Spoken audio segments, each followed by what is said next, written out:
আসসালামু আলাইকুম সবাইকে। আজকে চিংড়ি মাছ দিয়ে পুঁইশাক রান্নার একটি ছোট রেসিপি শেয়ার করছি আপনাদের সাথে। আশা করছি ভিডিওটি আপনাদের ভালো লাগবে। তাহলে দেখতে থাকুন সম্পূর্ণ ভিডিওটি। গরম কড়াইয়ে দিয়ে দিচ্ছি পেঁয়াজ কুচি এবং রান্নার তেল, দিয়ে দেবো কাঁচামরিচ কুচি, ভালো করে ভেজে নেব।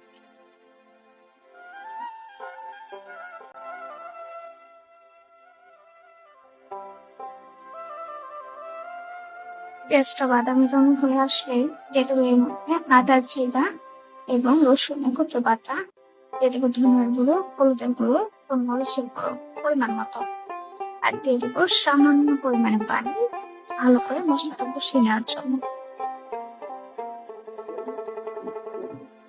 পরিমাণ মতো লবণ অ্যাড করতে হবে। আমার লবণ দেওয়ার প্লেটে অ্যাড করা হয়নি। মশলাগুলোকে ভালোভাবে ভেজে কষিয়ে নেবো যতক্ষণ না পর্যন্ত এর উপরে তেল উঠে আসে।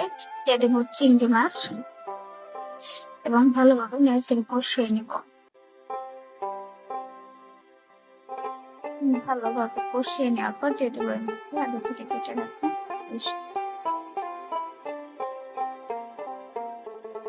এবার কিছুক্ষণের জন্য ঢেকে রাখবো। ঢেকে রাখা পোশাকগুলোকে ভালোভাবে নিচে চিংড়ি মাছের সাথে মিশিয়ে নিতে হবে।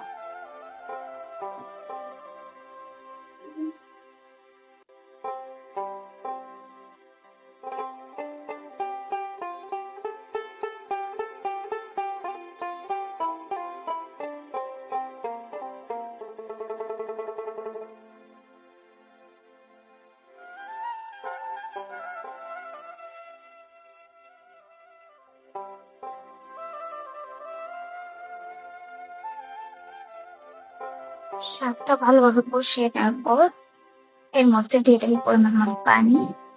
ধন্যবাদ সবাইকে আমার আজকের ভিডিওটি মনোযোগ সহকারে দেখার জন্য। ভিডিওটি ভালো লাগলে একটি লাইক দিয়ে যাবেন এবং আমার চ্যানেলটি সাবস্ক্রাইব করে দেবেন।